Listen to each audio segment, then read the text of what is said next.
Hello everyone, welcome to our channel. இந்த video வந்து யாருக்கானது அப்படின்னா ஸ்வயம் ஆன்லைன் கோர்சஸ் பண்ணிட்டு இருக்கவங்களுக்கானது. என்னுடைய சொந்த அனுபவத்திலிருந்து சில விஷயங்களை நான் உங்ககிட்ட ஷேர் பண்ணிக்கலாம் அப்படின்னு நினைக்கிறேன். டிஎன்டியூல வந்து எம்எட் பிஎட் பண்றவங்களுக்கு இது வந்து கம்பல்சரி. பிஎட் பண்றவங்க வந்து ஒரு கோர்ஸ் கண்டிப்பா இதுல முடிக்கணும். ஸ்வயம்ல ஒரு கோர்ஸ் முடிக்க வேண்டி இருக்கும். அதே மாதிரி எம்எட் பண்றவங்களுக்கு வந்து 2 கோர்ஸ் முடிக்கணும். சரியா? சோ இதுல வந்து சில தவறுகள், சின்ன சின்ன தவறுகளா இருக்கும். ஆனா அதனால என்ன ஆகும் அப்படின்னா உங்களால இந்த கோர்ஸை வந்து கம்ப்ளீட் பண்ண முடியாம போகலாம். ஈஸியா வந்து உங்களுக்கு கோர்ஸை வந்து கம்ப்ளீட் பண்றதுக்கான டிப்ஸ் அண்ட் ட்ரிக்ஸ் தான் நான் வந்து இதுல சொல்ல போறேன். ரொம்ப ரொம்ப இம்பார்ட்டன்ட் பாயிண்ட்ஸ் நான் வந்து சொல்லி இருக்கிறேன். தயவு செய்து இந்த வீடியோவை வந்து ஸ்கிப் பண்ணாம பாருங்க. அப்படியே உங்களுடைய கிளாஸ்மேட்ஸ்க்கும் வந்து ஷேர் பண்ணுங்க. சரியா? ஃபர்ஸ்ட் ஒன் என்ன அப்படின்னா, ஸ்வயம் ஆப்பை வந்து டவுன்லோட் பண்ணிருப்பீங்க, ரெஜிஸ்டர் பண்ணிருப்பீங்க. அந்த மெயில் ஐடியை வந்து நீங்க மறந்துடாதீங்க. கரெக்டா நீங்க வந்து எழுதி வச்சுக்கோங்க. என்ன பாஸ்வேர்ட் கொடுத்தீங்க அப்படின்னு எழுதி வச்சுக்கோங்க. ஒருவேளை நீங்க வந்து அதே மெயில் ஐடியை வச்சுதான் உங்களுடைய மொபைலை யூஸ் பண்றீங்க அப்படிங்கிற பட்சத்துல ஒவ்வொரு டைமும் வந்து அந்த ஆப் ஓபன் பண்றப்போ உங்களுக்கு ஈஸியா இருக்கும். அந்த மெயில் ஐடியை வச்சே வந்து ஓபன் பண்ணிக்க முடியும். சரியா? அதை கிளிக் பண்ணாலே போதும். கூகுள் வழியா ஓபன் பண்ணலாமான்னு கேட்கும். ஸோ அதை வச்சு நீங்க வந்து ஓபன் பண்ணிக்க முடியும். இப்போ ஒருவேளை உங்களுடைய மொபைல்ல ஏதோ ஒரு ப்ராப்ளம் ஆயிடுச்சு, நீங்க வந்து ஒருவேளை மொபைலை லாஸ் பண்ணிட்டீங்க, இந்த மாதிரியான ஏதோ ஒரு ப்ராப்ளம் வந்திருக்கு அப்படிங்கிற பட்சத்துல உங்களால வந்து ஈஸியா ஸ்வயம் ஆப்பை திரும்பவும் டவுன்லோட் பண்ணி உங்களுடைய ரெஜிஸ்டர்ட் மெயில் ஐடி பாஸ்வேர்ட் மூலமா உங்களுடைய கோர்சஸை திரும்பவும் கண்டினியூ பண்ண முடியும். ஒருவேளை அந்த மெயில் ஐடியை நீங்க மறந்துட்டீங்க அப்படிங்கிற பட்சத்துல என்ன ஆகும் அப்படின்னா, புதுசா திரும்பவும் நீங்க ரெஜிஸ்டர் பண்ணி கோர்சஸை வந்து புதுசா என்ரோல் பண்ண வேண்டியதா இருக்கும். அந்த டைம்ல கோர்சஸ் இருந்தா மட்டும்தான் என்ரோல் பண்ண முடியும். அதனால இந்த மெயில் ஐடியை வந்து கண்டிப்பா சரியா நீங்க பத்திரப்படுத்தி வச்சுக்கோங்க. பாஸ்வேர்டும் வந்து உங்களுக்கு தெரியணும். ஏன்னா எல்லா கம்யூனிகேஷனுமே வந்து அந்த மெயில் ஐடிக்கு தான் அவங்க வந்து அனுப்புவாங்க.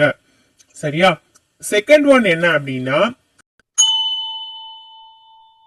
நீங்க கோர்ஸ் கேட்டலாக் வந்து ஓபன் பண்ணீங்கன்னா அதுல டீச்சர் எஜுகேஷன் அப்படின்னு ஒரு கேட்டகரி இருக்கும். அந்த கேட்டகரியில உள்ள ஏதாவது ஒரு கோர்ஸை தான் நீங்க வந்து அப்ளை பண்ணணும். சரியா? அப்புறமா என்ன அப்படின்னா, இப்போ பிஎட்க்கு வந்து அட்லீஸ்ட் 1 கிரெடிட் வேணும் அப்படின்னு சொல்லியிருக்காங்க. அதே மாதிரி எம்எட்க்கு பாத்தீங்கன்னா 2 கோர்ஸ் பண்ணணும். 2 கோர்ஸுமே மினிமம் 2 கிரெடிட் கோர்ஸா இருக்கணும். தேர்ட் ஒன் என்ன அப்படின்னா, நீங்க சில விஷயங்களை அப்ளை பண்றதுக்கு முன்னாடி கண்டிப்பா நீங்க பார்க்கணும். சரியா? ஃபர்ஸ்ட் ஒன் என்னன்னா, எவ்வளவு கிரெடிட் ஸ்கோர் கொடுத்திருக்காங்க அப்படிங்கறத நீங்க பாருங்க. அதுல 2 கிரெடிட் இருக்கு, 4 கிரெடிட் இருக்கு. சோ இந்த மாதிரி கோர்ஸோட கிரெடிட் ஸ்கோர் என்ன அப்படிங்கறத தயவு செய்து பாருங்க அப்ளை பண்றதுக்கு முன்னாடி.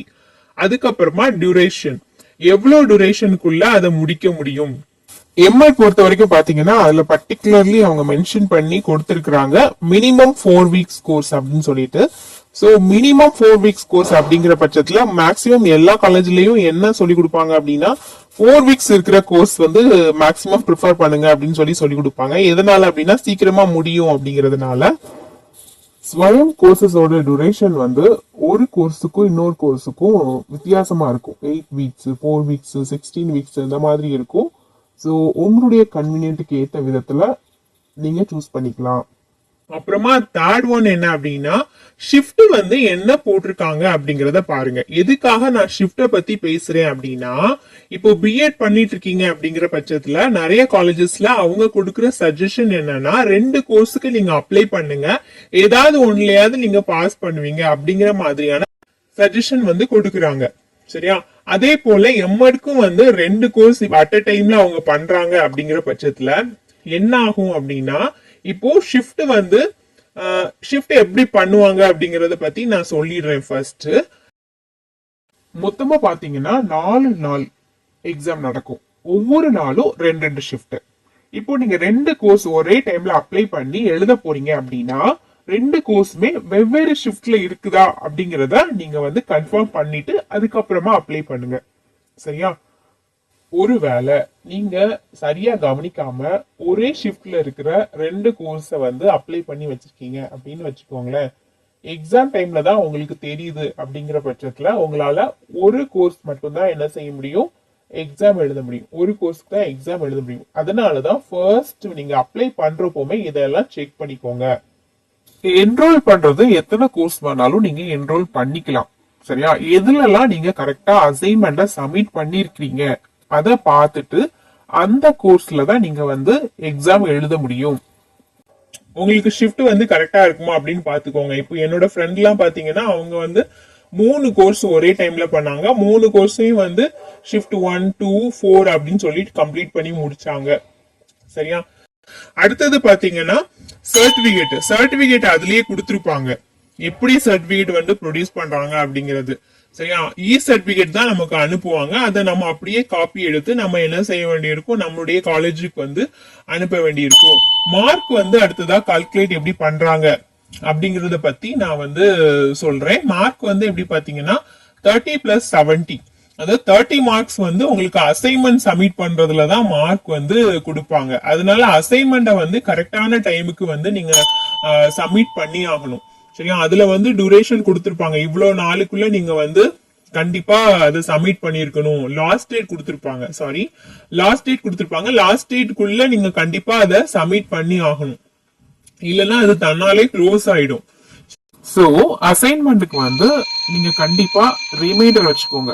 இப்போ நிறைய கோர்சஸ் என்ரோல் பண்ணிருக்கீங்க அப்படிங்கிற பட்சத்துல எந்தெந்த கோர்ஸ்க்கு வந்து நீங்க எந்தெந்த டைம்குள்ள அசைன்மெண்ட் சப்மிட் பண்ண வேண்டி இருக்குன்னு உங்களுக்கு தெரியணும். அடுத்ததா பாத்தீங்கன்னா டைப்ஸ் ஆஃப் அசைன்மெண்ட்ஸ் இருக்கும். 2 மோட்ஸ் ஆஃப் எக்ஸாம் இருக்கு. சரியா? ஒன்னு வந்து சிபிடி, இன்னொன்னு வந்து ஹைபிரிட். சிபிடி அப்படிங்கிறது என்ன அப்படின்னா ஒன்லி மல்டிபிள் சாய்ஸ் கொஸ்டின்ஸ் மட்டும்தான் இருக்கும். அதுல நீங்க சரியான விடைய கிளிக் பண்ணி ஆன்சர் வந்து சப்மிட் பண்ணுவீங்க. இது ஃபுல் அண்ட் ஃபுல் கம்ப்யூட்டர்லயே முடிஞ்சிடும். சரியா? செகண்ட் ஒன் என்ன அப்படின்னா ஹைபிரிட் மோட்ல எப்படின்னா கொஞ்சம் கொஸ்டின்ஸ் வந்து நீங்க கம்ப்யூட்டர்லயே மல்டிபிள் சாய்ஸ் கொஸ்டின்ஸ் கொடுத்திருப்பாங்க, அதுல எது சரியான விடையோ அதை கிளிக் பண்ணி கம்ப்யூட்டர்ல சப்மிட் பண்ண வேண்டியிருக்கும். அப்புறமா எஸ்ஏ டைப் கொஸ்டின்ஸ்னு இருக்கும், அதற்கு நீ கொடுக்கப்படுற ஆன்சர் சீட்ல நீங்க ஆன்சர் எழுத வேண்டியிருக்கும்.